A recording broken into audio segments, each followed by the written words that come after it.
Close your eyes for just a moment. Try to remember a very specific sound from your youth. Perhaps it is the rhythmic clicking of a worry bead, an amber convoloi sliding through weathered fingers.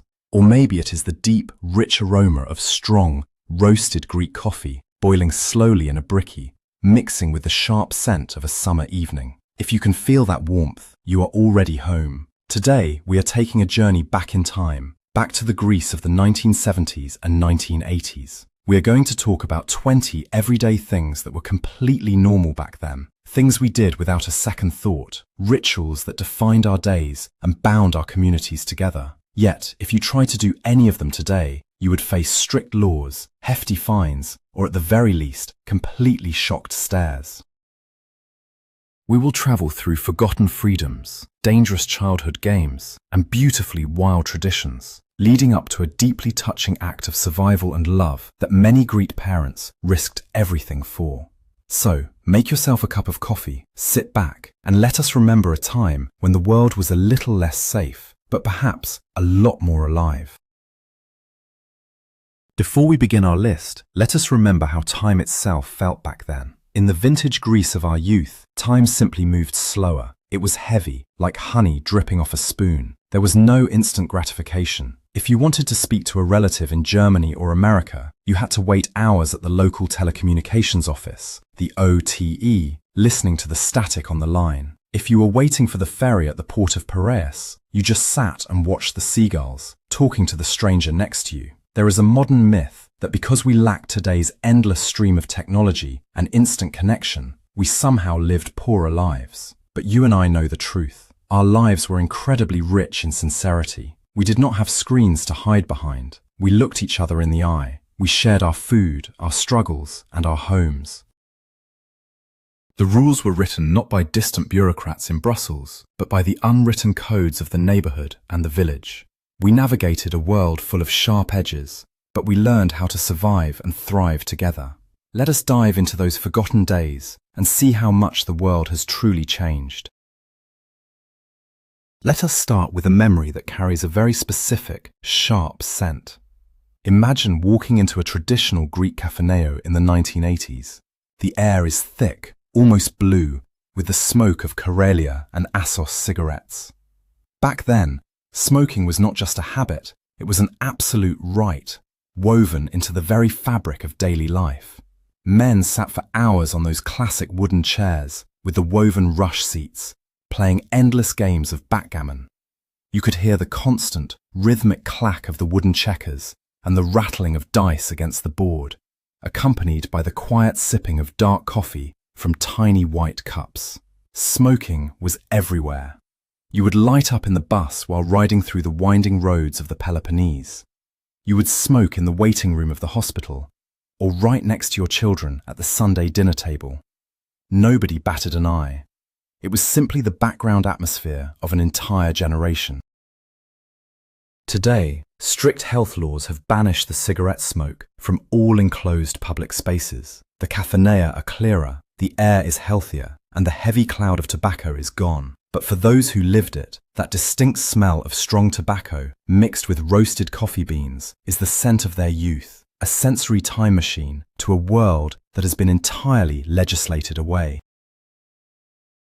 Now, let us talk about the ultimate symbol of Greek rural transportation. Do you remember the feeling of the hot summer wind whipping your face as you rode in the back of a Datsun pickup truck? In the 1980s, this was the primary way entire families travelled to the village, the olive groves, or the beach. The adults would sit in the cabin, while 3 or 4 children, maybe a dog, and a pile of watermelons would be tossed into the open metal bed at the back. You would sit on a rough woolen blanket, gripping the rusted metal edges as the truck bounced violently over unpaved, dusty dirt roads. You could smell the dry earth, the wild fennel growing by the roadside, and the faint scent of diesel exhaust. It was a thrilling, bumpy ride, offering a panoramic view of the olive trees flashing by under the blazing blue sky. There were no seatbelts, no safety harnesses, and absolute zero protection. It was the definition of absolute freedom. Today, putting a child in the cargo bed of a truck is a massive safety violation and entirely illegal under modern traffic laws. But back then, it was just how you got to the sea, a memory of rough, unguarded joy. Speaking of things that would shock modern parents, let us remember a very common chore for children back in those days. Imagine being 7 or 8 years old, holding a few heavy silver drachma coins in your small hand. Your father or grandfather would send you down the street to the local kiosk, the periptero. You would walk up to the small yellow booth, surrounded by hanging magazines and the smell of fresh newsprint, and confidently ask the kiosk owner for a pack of strong cigarettes. You would simply say, "They are for my dad." The owner would hand them over without a single question, take your drachmas, and perhaps give you a small piece of chewing gum as change. You would walk back home, proudly carrying the tobacco. It was an era built entirely on community trust. The kiosk owner knew your family, knew where you lived, and knew you were telling the truth. There were no age checks, no identification cards required. Today, selling tobacco to a minor is a serious criminal offence, and rightly so for health reasons. Yet, that simple errand remains a testament to a time when children were treated as responsible members of a tight-knit neighbourhood. Let us shift our memories to the vibrant nights of Greek entertainment. Think of the bouzoukia, the traditional live music clubs. If you went out to celebrate in the 1970s or 80s, the night would inevitably reach a point of absolute chaotic joy, known as kefi. And how was this joy expressed? By smashing dozens, sometimes hundreds, of real plaster plates right at the feet of the singer. The sound was deafening, a continuous crashing wave of shattering plaster that harmonized with the high-pitched, metallic trill of the bouzouki strings. The air would fill with a fine white dust, smelling dry and earthy, settling on the shoulders of the musicians. You would throw the plates with abandon, feeling the rough edges before they left your hands, watching them explode into white shards. It was a spectacular, almost tribal release of emotion. Eventually, this practice was banned by law due to the severe danger of flying sharp fragments, which caused countless injuries. The plates were replaced by soft, harmless trays of carnation flowers. While throwing flowers is beautiful, those who remember the old days know that the chaotic thrill of shattering plaster can never truly be replaced. Do you remember the unmistakable sound of a 50 cubic centimeter Honda moped approaching down the street? We called it the papaki, the little duck. In the 1980s, this small motorcycle was the ultimate chariot of teenage rebellion and everyday convenience. It sounded like an angry mosquito buzzing through the warm evening air. But what makes this memory illegal today is how we rode them. It was perfectly normal to see 3 people crammed onto that tiny leather seat, flying down a coastal road in the middle of August. The driver, usually a young man in a short-sleeved shirt, and 2 friends holding on for dear life. And of course, not a single one of them was wearing a helmet. You could feel the warm, salty sea breeze tangling your hair, the vibration of the tiny engine right beneath you, and a sense of absolute invincibility. Helmets were considered uncool, and the police rarely enforced the law in rural areas or on the islands. Today, riding without a helmet, let alone with 3 people on a moped, will result in the immediate confiscation of your license and heavy fines. The streets are safer, but that wind-in-the-hair freedom is gone forever. Let us visit the kitchen table for our next memory. Imagine a neighbor knocking on your door on a Sunday afternoon. In his hands, he holds a reused, slightly crinkled plastic water bottle. But inside is not water. It is clear, fiery, homemade Sapporo or raki. There was no label, no tax stamp, no expiration date, and absolutely no health inspection. It was distilled in a copper pot in a dusty backyard or a village shed. When you poured it into a small glass, the sharp medicinal smell of alcohol and anise would immediately fill the room. It burned your throat on the way down, leaving a trail of pure warmth in your chest. You would drink it alongside a plate of salty feta cheese, olives, and sliced tomatoes. This unregulated exchange of homemade alcohol was the cornerstone of Greek hospitality. Today, strict European Union regulations and heavy taxation laws have severely restricted the home distillation and sale of unlabeled spirits. You need permits, standardized equipment, and chemical tests to sell a bottle of Tsiparo. While it ensures safety and hygiene, we miss the rustic charm of trusting your neighbor's ancient copper still. Think back to those long, endless summer vacations. Do you remember what it was like to simply pack a blanket, a guitar, and a few friends, and drive to a secluded beach? In the 1970s, free camping was not just accepted, it was a way of life for the youth. As the sun set, you would gather dry driftwood and light a crackling fire right there on the cooling sand. The smell of burning wood mixed with the salty ocean spray is a perfume no one can ever forget. You would sit around the flames, singing soft ballads, roasting potatoes in the hot ashes, and eventually falling asleep under a massive canopy of bright stars, listening to the gentle rhythm of the waves. There were no designated campsites, no fees, no fences. Today, lighting a fire on a Greek beach or setting up a tent outside organized, licensed camping grounds is strictly illegal. The laws were put in place to protect the beautiful coastlines and prevent devastating wildfires. We understand the necessity of these rules today, but the soul deeply misses those nights of wild, unrestricted harmony with the sea and the stars. Let us travel to the very early hours of the morning, just as the sky was turning a pale, dusty purple. Before the city fully woke up, you would hear a distinct, metallic clanking echoing through the quiet streets. It was the Galatas, the neighborhood milkman. He would arrive carrying large, heavy aluminium jugs filled to the brim with fresh, unpasteurized milk straight from the dairy farm. Your mother would bring out a glass bottle or a pot, and he would pour the warm, frothy white liquid right at your doorstep. The smell was rich, grassy, and entirely natural. Because it was raw milk, the first morning ritual was to boil it on the kitchen stove. You had to watch it closely, or it would quickly bubble over and hiss against the hot burner. As it cooled, a thick, delicious skin of cream would form on top, which was fiercely fought over by the children. Today, selling raw, unpasteurized milk door to door is strictly prohibited by food safety authorities due to the risk of dangerous bacteria. Everything is sterilized, homogenized, and sealed in plastic at the supermarket. It is safe, yes, but it has lost that raw, rustic taste of the morning. Consider for a moment the way children played. If you grew up in the 1970s or 80s, your playground was the hard, grey asphalt of the street right outside your house. As soon as school was over, you dropped your heavy leather satchel and ran outside. Dozens of children would gather in the neighborhood roads, playing soccer, hide and seek, or tag among parked cars. There was absolutely zero adult supervision. Parents did not arrange playdates. They simply unlocked the front door and let you loose. The only rule was to come home when the street lamps began to flicker and turn on. You can still imagine the sound of a plastic ball bouncing on the pavement, the scraped knees, and the echoing shouts of mothers calling out names from the balconies above, signaling that dinner was ready.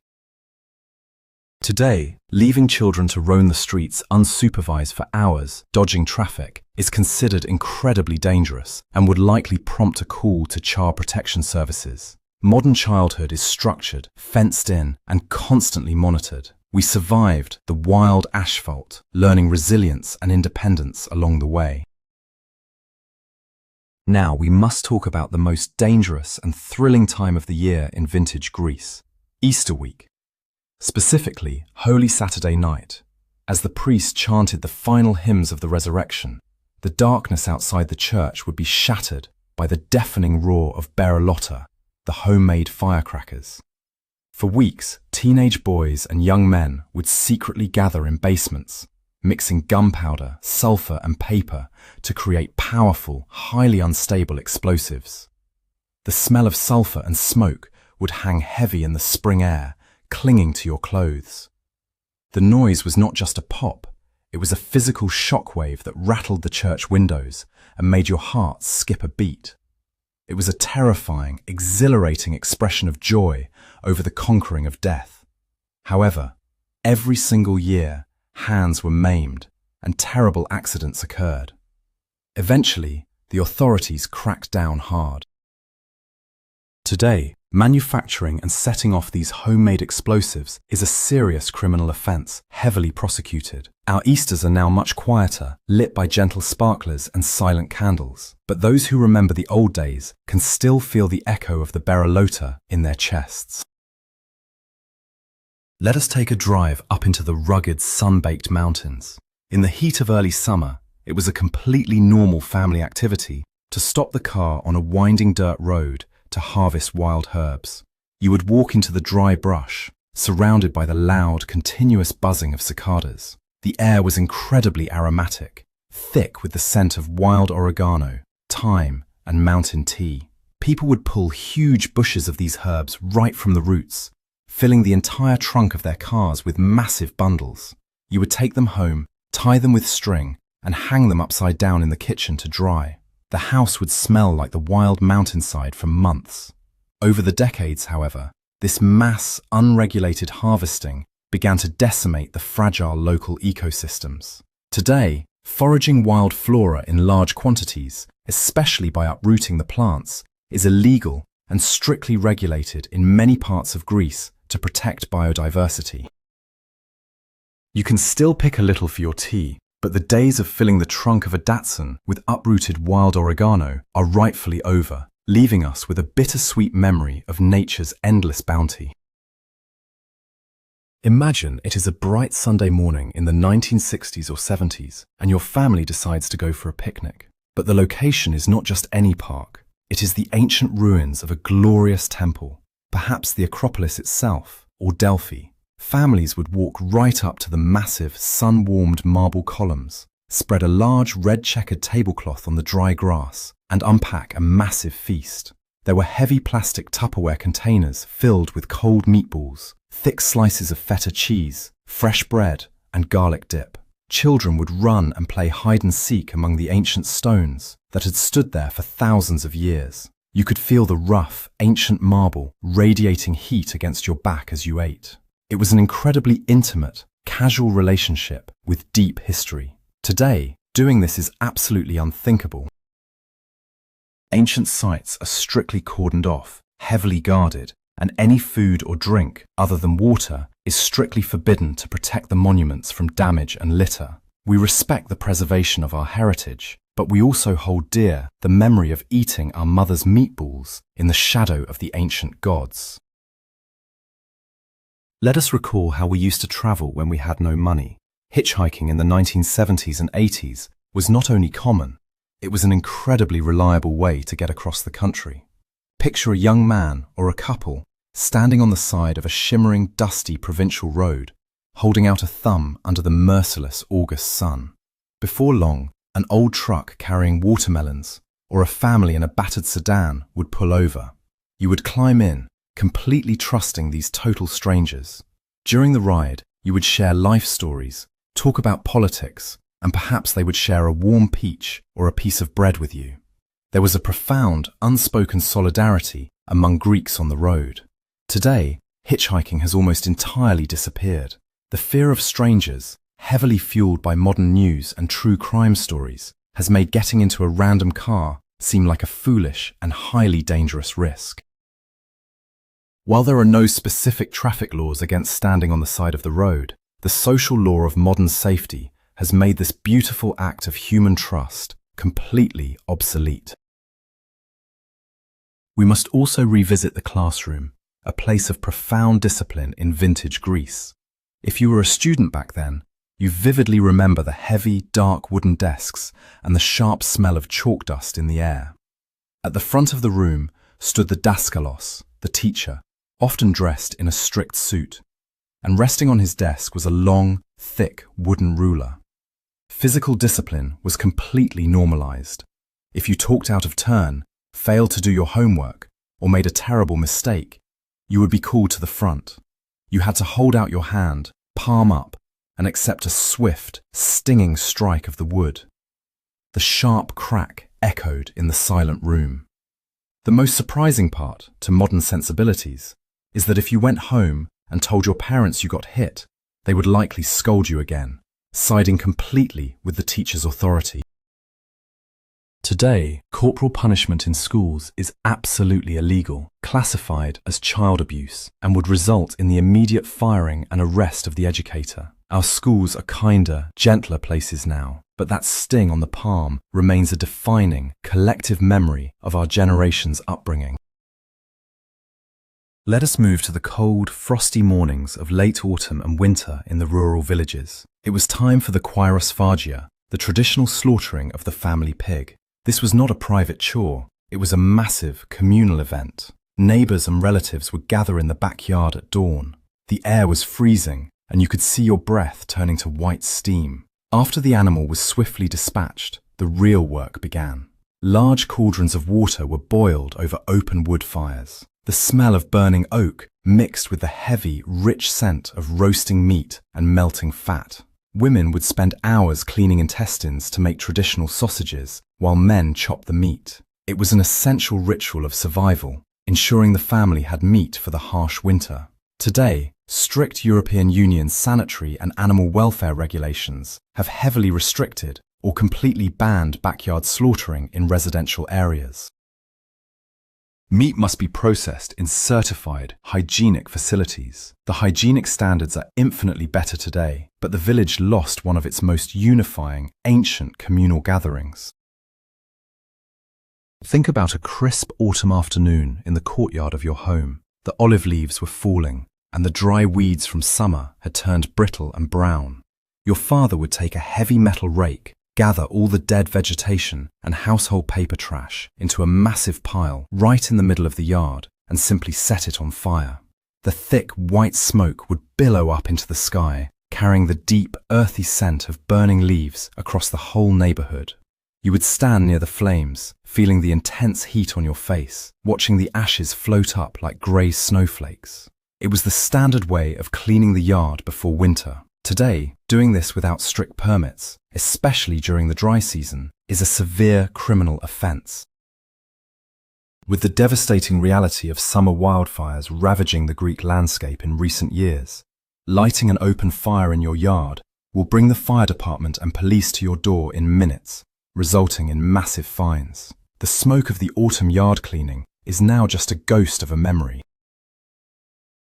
Let us remember the vibrant, exhausting joy of a village panegyri, the local Saints' Day festival. In the 1980s, the town square would be filled with long wooden tables, the smell of roasting lamb, and the piercing, hypnotic sound of the clarino playing until the sun came up. Everyone danced, and everyone drank massive amounts of strong local wine or beer. But what happened when the festival ended at 5 in the morning? Men would stumble to their cars, load their sleeping families into the seats, and drive home down treacherous, pitch-black, winding mountain roads. There were no seatbelts used, no police checkpoints, and breathalyzers were virtually unheard of in the provinces. It was a terrifyingly dangerous practice that was somehow accepted as a normal end to a celebration. Today, thankfully, traffic police and random alcohol checkpoints are common.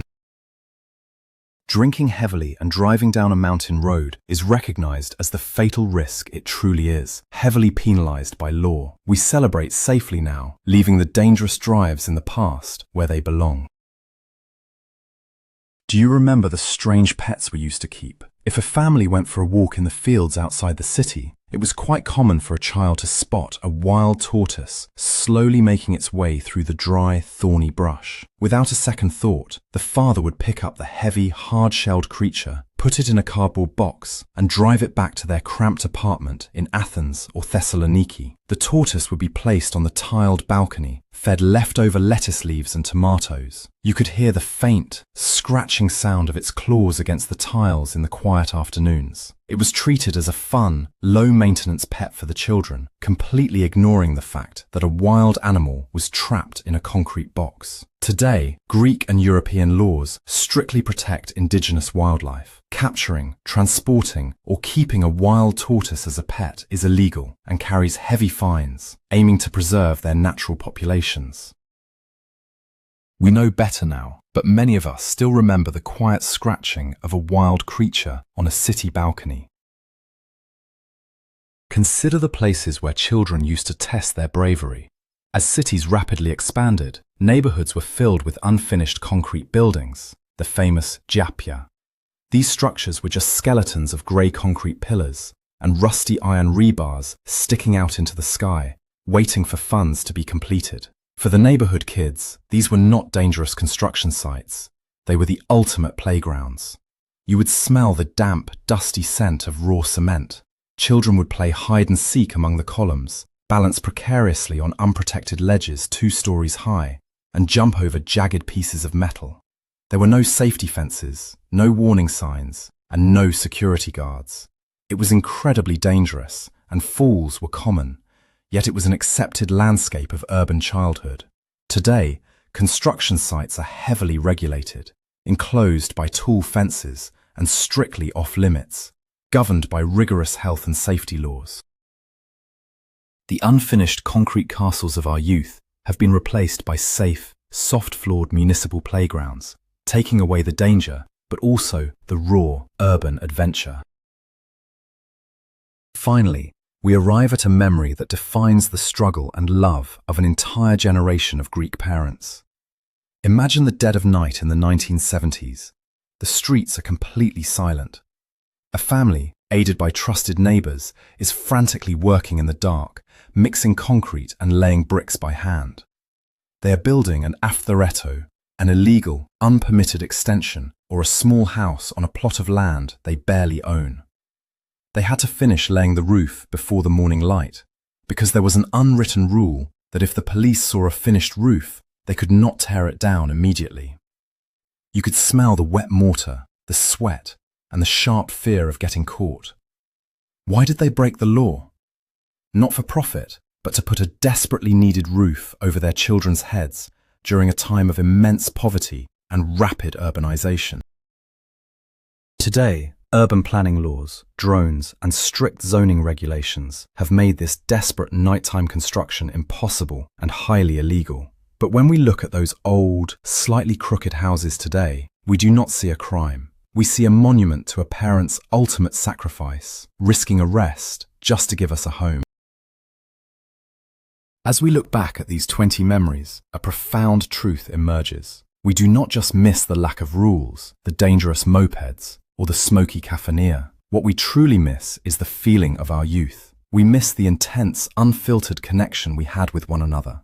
A time when trust was our primary currency and communities operated like one large family. The world has undoubtedly become safer, cleaner, and more regulated, and for that we must be grateful. But in gaining all this safety, perhaps we lost a little bit of the wild, spontaneous poetry of daily life. We survived the bumps, the smoke, and the unpaved roads, and those experiences forged us into who we are today. Thank you for walking down this beautiful, dusty memory lane with me. If this journey brought a tear to your eye or a smile to your face, please subscribe to the channel and like this video so we can keep our shared history alive. Now, I want to hear from you. Which of these forgotten, illegal things did you do in your youth, and which memory makes your heart ache the most? Please share your personal story in the comments below.